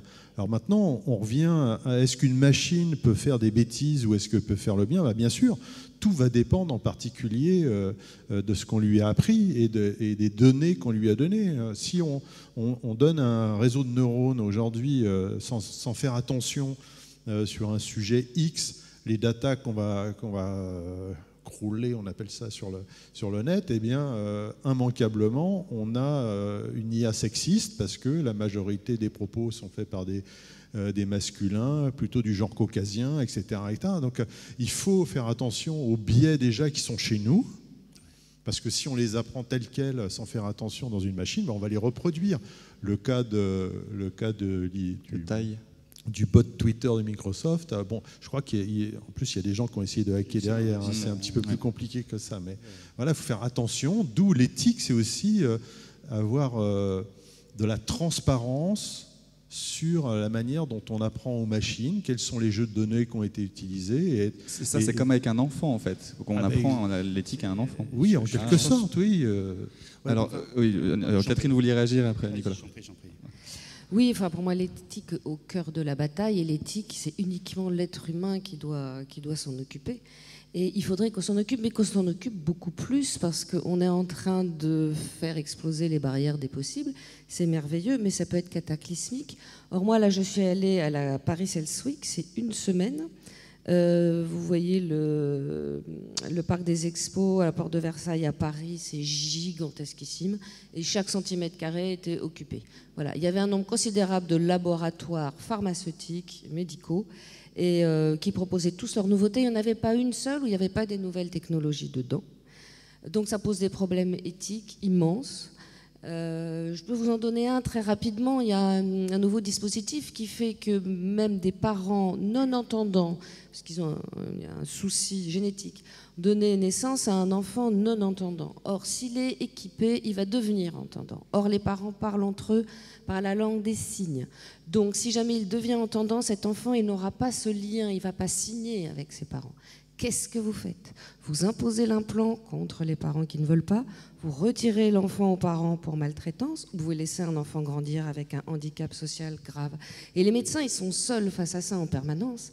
Et je pensais que chaque stand, il y aurait au moins quelqu'un, un représentant d'un comité éthique. Il y a eu une conférence de 3/4 d'heure pendant toute la semaine où on était 2 à intervenir et il y avait 40 spectateurs, dont la moitié de scolaires. Sur l'éthique, donc cette conférence. Voilà, sur l'éthique de ce qu'impliquent toutes ces nouvelles technologies, et je trouve qu'on n'est pas assez nombreux à se poser ces questions éthiques. Mais alors, d'accord, mais si c'est pas dangereux au final l'intelligence artificielle, pourquoi est-ce que ce serait si important ? Enfin, je sais pas. Nicolas, vous vouliez réagir tout à l'heure. Je voudrais réagir sur l'éthique parce qu'elle est à plusieurs niveaux et il faut vraiment la segmenter. La première, c'est les avancées technologiques font qu'on va se poser des questions auxquelles on ne se pose pas avant. L'exemple est flagrant. Avant, il n'y avait pas de choses qui permettaient de retranscrire des gestes en vocal, ce qui fait qu'un enfant pouvait être éduqué. Donc maintenant, on a des capacités. Un exemple, la voiture autonome. Donc aujourd'hui, on n'est pas autonome, c'est vous qui conduisez votre voiture. Je ne vous le souhaite pas, mais vous êtes confronté à un accident, il y a un mur ou il y a un camion, vous devez l'éviter à gauche, à droite, et à gauche, il y a une mamie, et à droite, il y a un enfant. Qu'est-ce qui fait que vous allez aller à gauche ou à droite ? Ou vous allez décider de prendre le camion ? Okay ? Donc, je ne sais pas comment vous avez la réponse. Moi, je ne l'ai pas. J'espère ne jamais être dans ce cas de figure. Mais si vous l'êtes, qu'est-ce qui régit ? Si vous avez une voiture autonome, il faut bien qu'on dise à la machine qu'est-ce qu'elle doit faire. Donc, on avait un problème d'éthique. Ce n'était pas un problème d'éthique, c'est un problème de réflexe, de survie, de N paramètres. Et il va falloir apprendre à une machine à réagir sur quelque chose sur lequel Enfin, la plupart des gens, d'ailleurs, quand on leur propose ça, est-ce que vous tuez à droite ou à gauche, à la fin, ils disent ouais, peut-être à la mamie, etc. Mais à la fin, ils veulent être sauvés eux. Ils ne vont pas acheter une voiture qui va les sacrifier. Donc ça, on va être confronté à des questions auxquelles nous n'avions pas de réponse et on ne se posait pas la question. Après, je veux revenir sur le cran, à supposer qu'on ne soit pas sur une intelligence omniprésente à la Matrix, et qu'on est effectivement sur la Star Wars, c'est-à-dire on choisit le côté de la force ou du mal. Nous, on est rentré dans un débat éthique et de principes. Donc on a édité des principes qu'on s'applique à nous-mêmes, qui sont de 3 niveaux. Le premier, c'est le côté inclusif, et c'est le côté inclusif. C'est par l'homme et pour l'homme. Voilà, par l'homme et pour l'homme. Donc ça, c'est un premier point. Le deuxième, c'est la transparence. Vous en parliez tout à l'heure, et elle est à plusieurs niveaux. Quand vous allez voir un docteur en France, je dis à France, vous avez toujours le diplôme, vous savez, vous voyez l'Université de Montpellier, de Nantes, etc. Et ça vous montre, qu'est-ce que ça vous dit? Ça veut dire que c'est un docteur qui a été formé selon certains degrés, avec des personnes qualifiées, et qu'à la fin de son diplôme, enfin de son éducation, il est apte à vous soigner. Et ça vous rassure. Et bien, la même chose doit s'appliquer à l'intelligence artificielle. Parce que si vous ne savez pas qui a formé, avec quelles données, avec quelle transparence des algorithmes ou d'une certaine transparence, à ce moment-là, vous ne connaissez pas l'autre. Surtout si vous rentrez dans quelque chose qui est déterministe, en disant la réponse, c'est ça. Et que vous ne savez même pas comment on est arrivé à la réponse. Et là, on commence à rentrer dans des débats. Donc la transparence. La transparence aussi, elle est, alors dans le grand public, on n'y a pas tellement encore de... On va y arriver, mais dans les entreprises, ça va être important, c'est le capital intellectuel. Parce qu'on est juste en train de travailler. La donnée, à qui elle appartient? Et ce que vous avez appris à la machine, est-ce que ça vous appartient ou ça appartient à celui qui délivre le service? Alors nous, en tant qu'utilisateurs, vous avez votre smartphone, vous donnez toutes vos données à Google, à toute application qui vous demande d'avoir un accès à vos... Puis ça ne vous dérange pas, puisque vous donnez en contrepartie, vous avez un service gratuit. Jusqu'au jour où il y aura des algorithmes qui vont commencer à faire des corrélations sur la vie privée, etc., etc. Enfin, on n'en sait rien, mais il y aura certainement des scandales sur ce niveau-là. Mais ça va être à la société de gérer. Mais sur les entreprises, c'est leur fonds de commerce. C'est ce qu'on a fait sur Crédit Mutuel, qui nous a appris la banque et l'assurance avec Watson. On le prend et on va voir n'importe quelle autre banque en disant tiens, on va voir Orange Bank, qui utilise aussi Watson.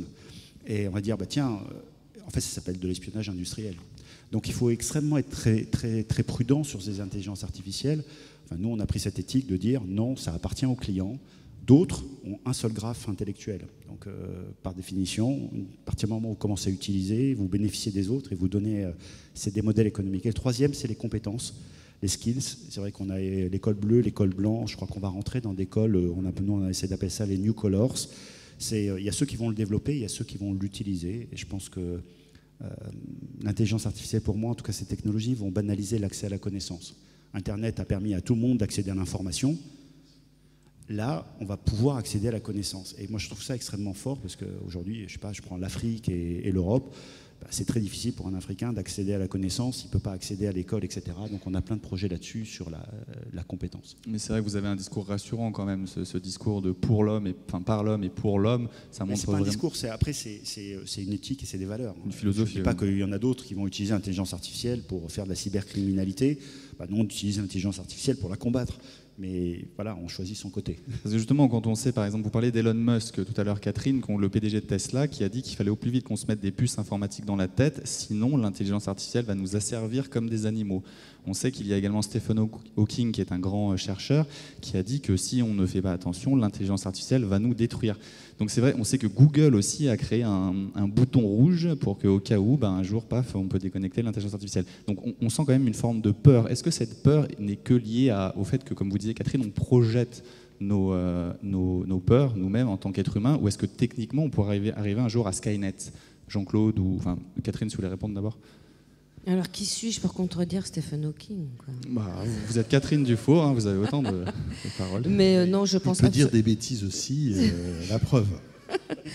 Non, alors, du coup, moi, je vais m'appuyer sur Yann Lequin, qui est une sommité aussi, peut-être pas autant qu'Hawking, et qui dit que quand même tout ça, c'est pas que c'est des sornettes, mais que c'est quand même dans bien, bien longtemps qu'on verra apparaître un Skynet prêt à nous découper en rondelles. 2035, c'est pas demain, mais c'est dans pas longtemps. Mais Yann Lequin, il dit non, mais tout ça, c'est du bullshit. Donc moi, ouais. je me range derrière lui. Là on fait référence à la singularité technologique. Donc certains d'entre vous ont probablement entendu parler, qui est une théorie qui est assez ancienne en fait. Un des premiers à en avoir parlé, c'est John von Neumann, lors de discussions lors du fameux projet Manhattan, pour la bombe atomique, création de la bombinette à Los Alamos.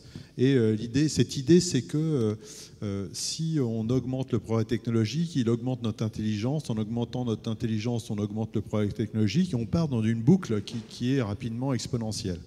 Donc le progrès technologique sera une espèce de courbe comme ça qui monte vers le ciel. J'aurais tendance à dire tout de suite, les arbres ne montent pas jusqu'au ciel, hein, pourtant ils recherchent la lumière. Donc déjà c'est un argument pour dire non, ça n'ira pas jusqu'au ciel, c'est un peu théorique tout ça. Donc c'est vrai que c'est une très belle expérience de pensée, mais en pratique, je pense que ça n'arrivera pas. Alors c'est vrai que et donc c'est Ray Kurzweil, hein, l'inventeur des pianos électroniques, puis plein d'autres choses, en particulier en gros de la reconnaissance de caractère. Il a fait un petit peu d'argent là-dessus aussi.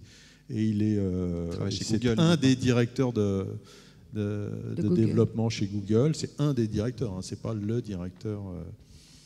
Qui a publié en 1995 un bouquin qui s'appelle The Singularity is Near. Et il en a fait un petit peu son truc, ça a été un best-seller. Et du coup, on ne parle plus que de ça.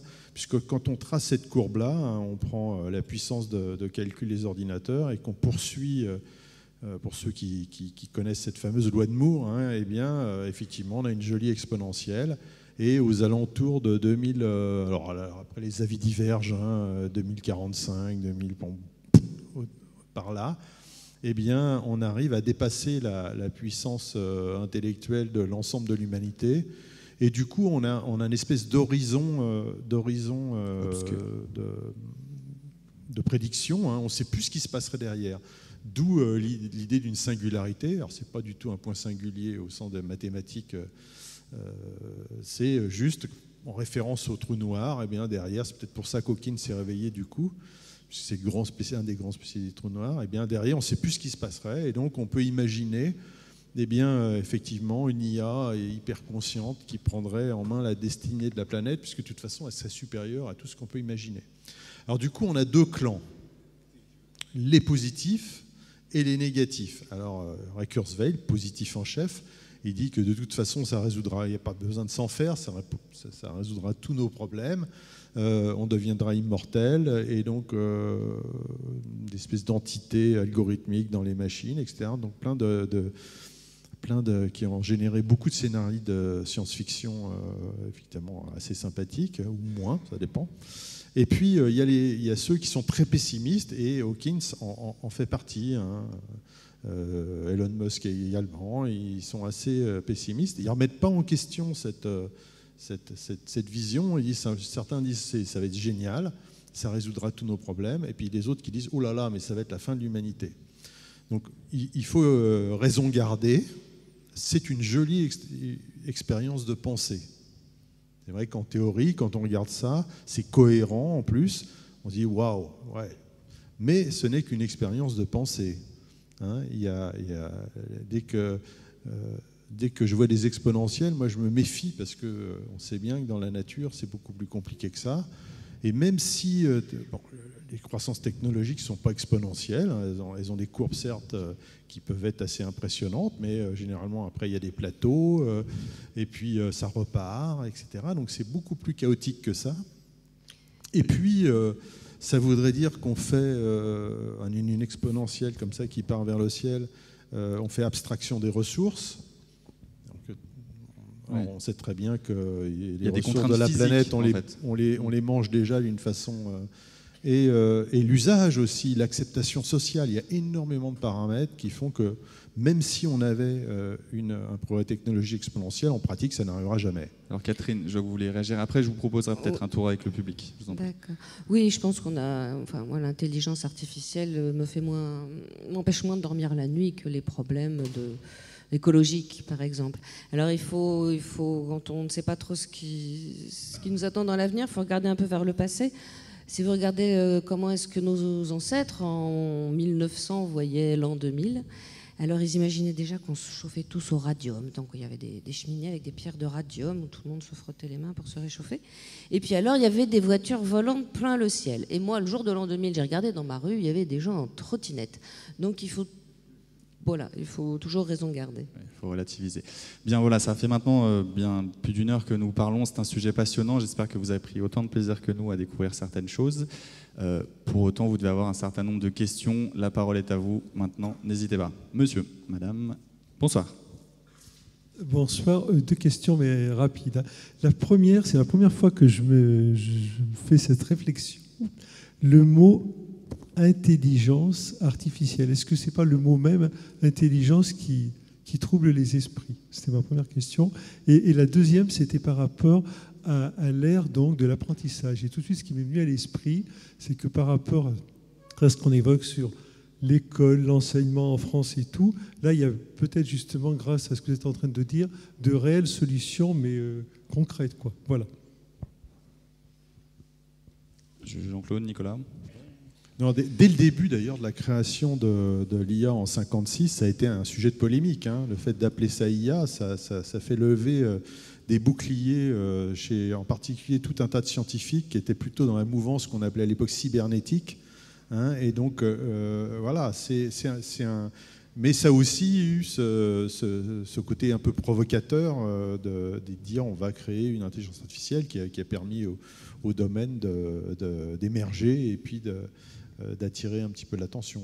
Mais je suis d'accord, hein, IA, ça a toujours été sujet à polémique. Oui, je suis d'accord avec vous, c'est ce qu'on appelle la mythopoïèse, c'est-à-dire que ça ne passionne pas beaucoup les gens si on dit machine qui apprend. Par contre, intelligence artificielle, justement, ça nous titille, ça crée une espèce de mythe qui nous inquiète. Et du coup, ça fait parler du souci, du coup ça attire des jeunes chercheurs. Et en ce moment, Google fait beaucoup ça, quand elle dit attention aux intelligences artificielles, main dans la main avec Bostrom, qui est un philosophe, etc. Ça attire probablement plus de jeunes surdoués du MIT que s'il leur dit venez chez moi pour établir des jeux de métadonnées linguistiques. Voilà. La NASA aussi est très très douée pour nous faire croire tous les 15 jours à la découverte de la vie sur Mars ou ailleurs, pour arriver à obtenir des crédits. Ça fait quand même un peu partie de la légende de la science. Et derrière cette science créatrice de légende, quelquefois, tout simplement un besoin de gros sous. C'est un peu de marketing, voilà. Nicolas. Donc, moi, je vais répondre à la deuxième partie de la question, parce que je suis à peu près d'accord avec ça. Mais oui, effectivement, les enjeux de l'IA sur de l'intelligence artificielle ou sur l'éducation sont extrêmes. De l'enfance jusqu'à la vie adulte. L'enfance, par exemple, il y a des jouets qui commencent à être des jouets cognitifs. Hein. Si vous pensez que vous avez la jeune génération est digital native, la nouvelle va être cognitive native. Ils vont l'être. Et où vous pouvez interagir avec un jouet. Et c'est extrêmement important de pouvoir interagir. Enfin, les enfants, vous savez, au bout d'un moment, ils disent arrête de me poser les questions. Là, ils n'arrêtent jamais de répondre aux questions. Donc ça, on travaille sur ces sujets-là. On a des projets sur le décrochage scolaire. Et on est capable aujourd'hui, on travaille avec des universités et on regarde aussi du primaire jusqu'à l'université. C'est assez facile, hein, c'est un peu des statistiques quand vous avez les données. C'est qu'est-ce qui fait que vous allez décrocher. On est capable de prédire quand est-ce que vous allez décrocher et donc de faire en sorte que vous ayez un cours extrêmement précis parce qu'il vous manque une lacune et 3 ans plus tard, vous êtes rattrapé. Ce n'est pas un échec scolaire maintenant, c'est parce qu'il vous manque des bases. On n'avait pas besoin d'intelligence artificielle pour le savoir. Le tout, c'est de savoir sur un individu donné quand est-ce qu'il est en train de décrocher et quels sont les cours qu'il faut lui donner pour qu'il ne décroche pas. Alors j'ai eu des journalistes, non, c'est pas grave. C'est extrêmement important parce que ça doit redéfinir le rôle des professeurs. Parce que là, les professeurs se sont dit, je forme la classe, il y a peut-être des cours de rattrapage, mais toi, non, je ne suis pas là pour te donner un cours à toi particulier sur ce sujet-là. Donc beaucoup de sujets là-dessus. On a aussi beaucoup d'assistants aussi dans les universités. On a une université qui a développé un professeur assistant qui était Watson, et ça permettait aux gens, ils ne le savaient même pas, hein, que c'était un robot, c'était une expérience. Donc oui, la connaissance, et on a un projet Digital for Africa où justement on va pour un élève qui n'a pas accès à l'université, de lui aider avec l'intelligence artificielle, d'essayer de trouver la bonne formation pour lui et le bon cursus pour l'aider à naviguer dans tous les cours auxquels il peut accéder aujourd'hui. Mais il a plein de cours. Quel est le bon cours pour lui et quel est le cursus? Donc oui, le domaine de la connaissance et de l'accès à la connaissance aujourd'hui est un domaine exponentiel en termes d'usage.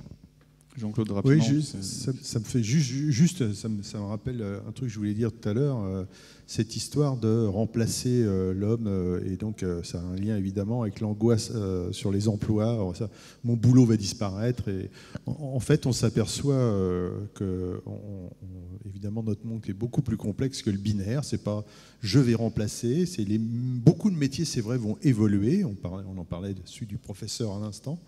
Et donc, je ne pense pas que ça va faire disparaître des pans entiers de métiers. Par contre, ça va en faire évoluer.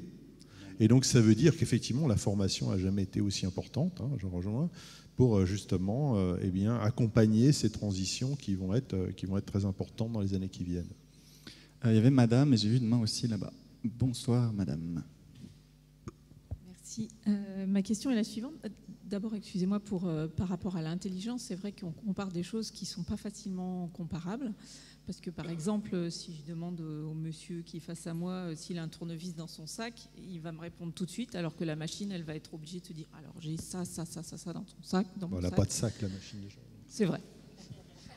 Donc, c'est quand même compliqué de comparer les choses. Pour revenir à la remarque de monsieur Sekaki, où vous disiez on peut apprendre un ordinateur à reconnaître des hommes et des femmes.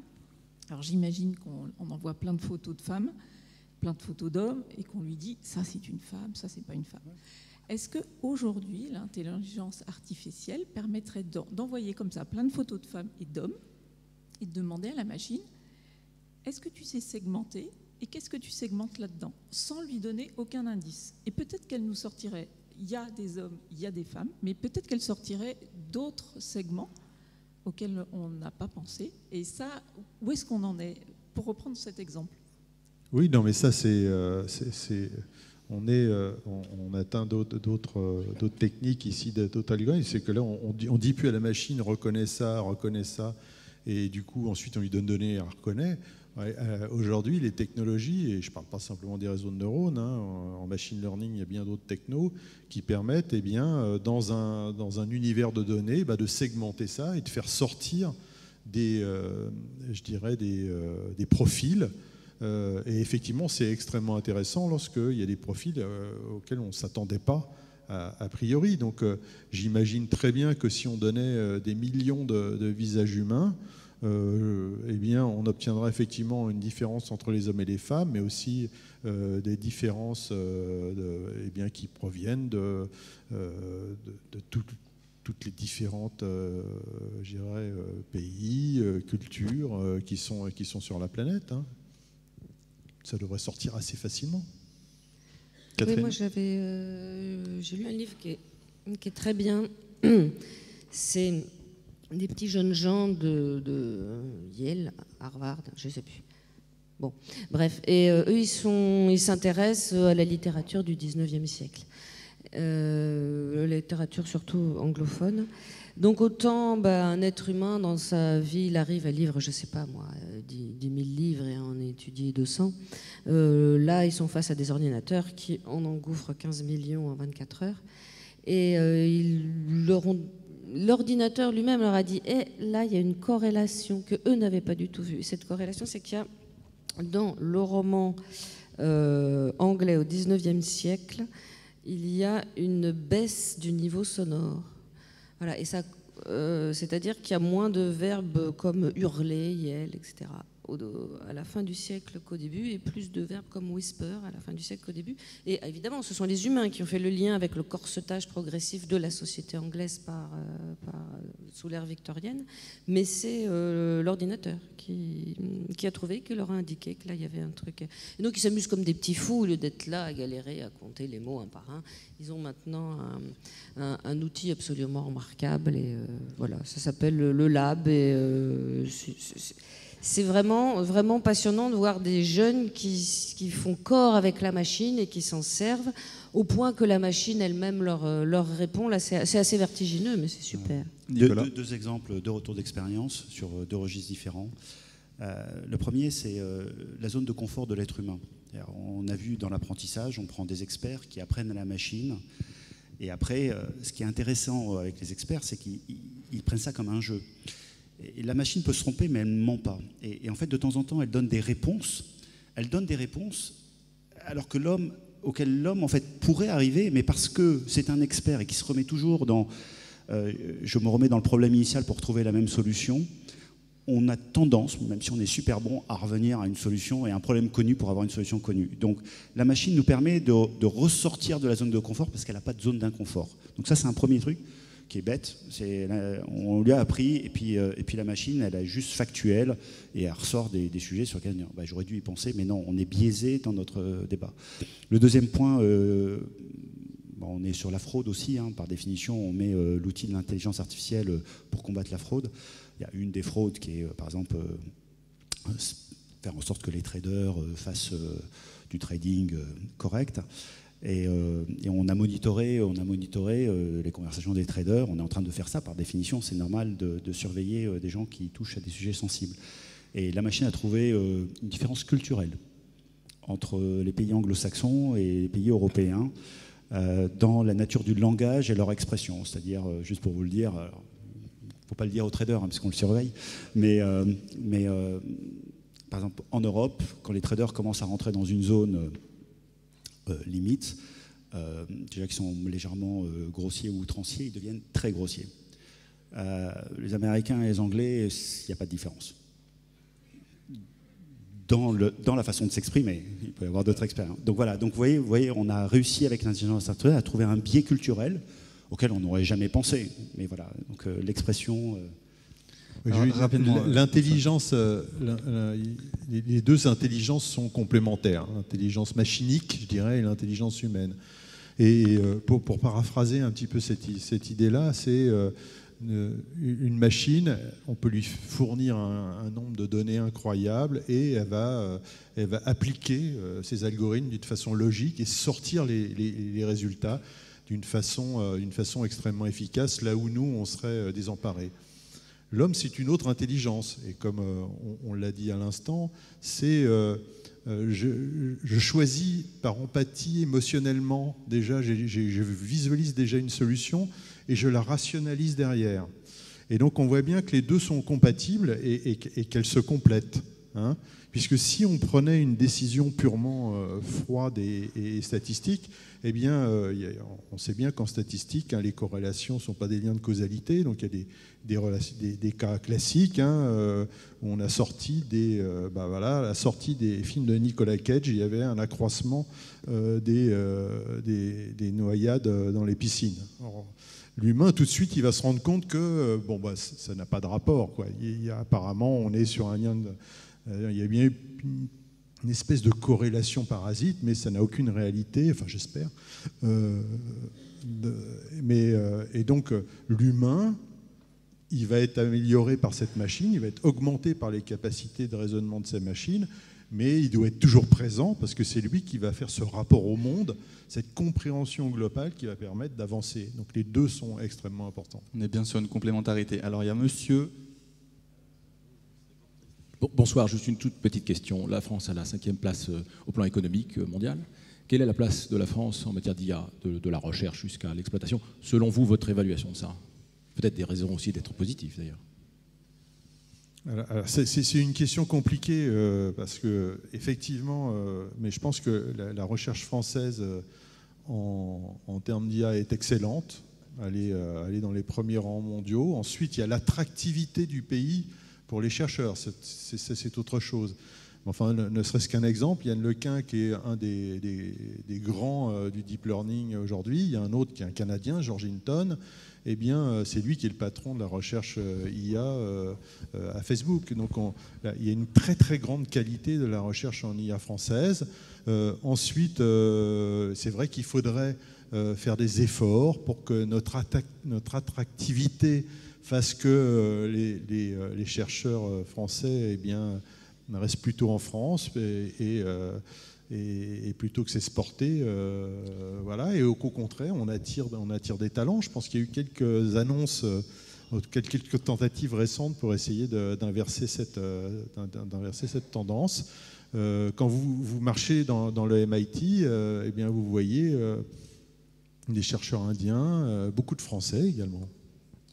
Moi, je pense que on a tous les ingrédients pour réussir la mayonnaise, et on en a un pour faire en sorte que ça soit jamais transformé en mayonnaise, c'est notre culture. Je pense qu'on a des super mathématiciens, effectivement. Ils sont reconnus et on continue à les former. Ils sont tous employés dans nos entreprises, voire ils peuvent s'exporter parce qu'on les achète assez cher tous autant qu'on est. Mais moi, je suis, encore une fois, c'est Nicolas qui parle à titre personnel, je suis épaté par le discours que l'on a, qui est de suite opposé la machine à l'homme, alors qu'on a un ingrédient. On a des startups à une French Tech qui est quand même excellente. Enfin, c'est super comme truc. On a les mathématiciens. On est dans un pays qui est capable d'investir sur des projets à long terme. Même si nos finances publiques sont un peu moins bonnes, on a quand même des projets à long terme, ce qui nous différencie de nos petits copains italiens, anglais ou américains. Et plutôt que d'essayer de créer un usage, parce que c'est ça qu'on va vendre à la fin, parce que soit vous créez l'intelligence artificielle, soit vous créez des activités qui utilisent cette intelligence artificielle. Et là, vous pouvez réellement développer une industrie en France que vous pouvez exporter. Eh ben, on ne passe pas notre temps là-dessus. On passe notre temps, et on l'a vu d'ailleurs aujourd'hui, vous nous avez aiguillé gentiment sur les débats éthiques, c'est des vrais sujets. Est-ce qu'on pourrait passer plus de temps à qu'est-ce qu'on pourrait faire avec, et après on le régulera. Alors, je ne dis pas qu'il ne faut pas réguler d'entrée avec des zones, mais l'usage de ce que l'on peut en faire, comme j'ai dit, j'en suis persuadé, notre limite, c'est notre imagination. Parce qu'il y a beaucoup de choses qu'on est capable de faire qu'on ne savait même pas qu'on peut faire aujourd'hui. Il faut qu'on puisse créer aujourd'hui. Il faut avoir cet esprit de dire qu'est-ce que je pourrais créer. Et attention à ne pas dépasser, mais plutôt que de dire qu'est-ce qu'il ne faut pas que je dépasse alors qu'on ne sait même pas de quoi on parle, parce que c'est ça. Donc moi, c'est cette culture-là qui m'embête. On va détruire les robots avant de savoir qu'on va pouvoir avoir des industries si on est capable de faire une complémentarité. Aujourd'hui, un docteur en informatique, il est moins bien rémunéré que quelqu'un qui a un BTS. Je ne parle même pas d'un diplôme d'ingénieur. Donc c'est ce manque d'attractivité, il est là, quoi. Il faut... Et c'est un effort de tous, quoi, je dirais. Ils sont pas mal payés, les informaticiens. Vous êtes ingénieur informatique, je le rappelle. Bien, alors monsieur, vous allez avoir l'honneur d'être la dernière question. Alors non, désolé pour les autres. Et on a un cocktail après, donc vous aurez tout loisir d'interpeller nos intervenants le temps qu'ils sont encore là. Et donc monsieur, vous êtes la dernière question de la soirée. À une époque, dans l'IA, on parlait d'explosion combinatoire. Qu'est-ce qui est devenu cette question? Alors je vais l'illustrer par des propos très simples. Pendant assez longtemps, la météo était la 3e puissance de calcul en France, avant l'automobile. Certes, la météo a fait des progrès, et puis de temps en temps, il se passe des choses qu'on n'a pas prévues, avec toutes les conséquences que ça entraîne. On est dans une banque, la bourse, de temps en temps, chaque année, il y a un système automatique qui décroche, parce qu'à un moment, il se passe des choses sur des valeurs que personne ne maîtrise. Accessoirement, aujourd'hui, je crois savoir qu'à peu près 80% des transactions sont complètement automatisées. Et donc, aujourd'hui, on a un système qui est suffisamment robuste pour tenir. Le problème, c'est l'accident. On roule en voiture, et puis, heureusement, rarement, mais de temps en temps, il y a un accident. Comment on gère cette question de l'explosion combinatoire et sa modernité face à un système qui, à un moment, est tellement prégnant qu'il finit par gérer tellement de choses que l'accident, qu'est-ce qui se passe? Et accessoirement, on est face aujourd'hui à des piratages massifs qu'on ne maîtrise pas trop. Alors évidemment, c'est quand même limité, mais les failles du système, qu'est-ce qui se passe? Alors, rapidement, s'il vous plaît. Il y a beaucoup de choses là-dedans, donc c'est compliqué de répondre d'une phrase. Bon, déjà, pour tous, la notion d'explosion combinatoire, ce qui est un des problèmes, c'est-à-dire que lorsque Kasparov a été battu par Deep Blue en 97, on imaginait déjà que le nombre de cas possibles c'est énorme. Et puis récemment, mais bon, il s'est fait quand même battre en gros par un truc sympa, qui calcule, qu'on appelle par brute force, c'est la puissance de calcul qui a gagné, mais aussi avec des heuristiques qui ont permis d'améliorer et de ne pas parcourir tous les cas possibles parce qu'il y en a beaucoup trop. Le coup d'AlphaGo, c'est le problème pur de l'explosion combinatoire. C'est pour ça que ça fait beaucoup parler de lui, puisque là, il y a plus de cas possibles que de particules dans l'univers. Donc on sait de toute façon, sur le jeu de Go, que la puissance de calcul, même si elle est importante, ce n'est pas elle qui fera la différence. Il y a besoin d'avoir un style de jeu, on en parlait, il y a besoin de créativité au moment où on joue, il y a besoin d'avoir une connaissance très profonde des stratégies du jeu, etc., et de créer ses propres manières de jouer. Et c'est ce qui a fait la différence avec AlphaGo. C'est que c'est un système qui a appris sur des millions de parties, qui a ensuite joué d'une certaine manière, là je résume un petit peu, contre lui-même pour générer des nouvelles manières de jouer, et qui a fini par battre le meilleur joueur. Donc si on n'avait que des problèmes de combinatoire, je dirais, on sait à peu près aujourd'hui se trouver des stratégies pour les résoudre. Ensuite, il y a des classes de problèmes qui sont carrément, qui défient un petit peu même notre capacité de compréhension, et qui sont intrinsèquement compliquées, puisqu'il n'y a pas forcément de solution optimale. Et deuxièmement, pour les trouver, c'est en dehors de capacité de n'importe quelle machine ou de n'importe quel humain. Dès qu'on a des systèmes qui sont limite chaotiques, je ne parle même pas de l'aléatoire, on sait que là, on a des problèmes très importants. Et les cours de bourse, en particulier, sont des systèmes qui sont un petit peu entre les deux. On sait que derrière, c'est des millions de gens qui achètent, enfin des millions de transactions, et derrière il y a de l'humain, donc c'est des systèmes hyper complexes, et on a un horizon de prédiction. On aura beau faire ce qu'on veut, on ne pourra pas prédire quel sera le cours de bourse de telle action dans 6 mois, parce que c'est juste pas possible, théoriquement. D'accord. Merci messieurs. Alors je vous prie de m'excuser, je comprends que vous ayez beaucoup de questions, mais c'est aussi mon rôle d'animateur de devoir réguler le temps. Comme je l'ai indiqué, nous avons un cocktail où nous pourrons continuer de manière un peu plus informelle cette discussion. Je vais vous demander d'applaudir bien fort nos intervenants. Merci.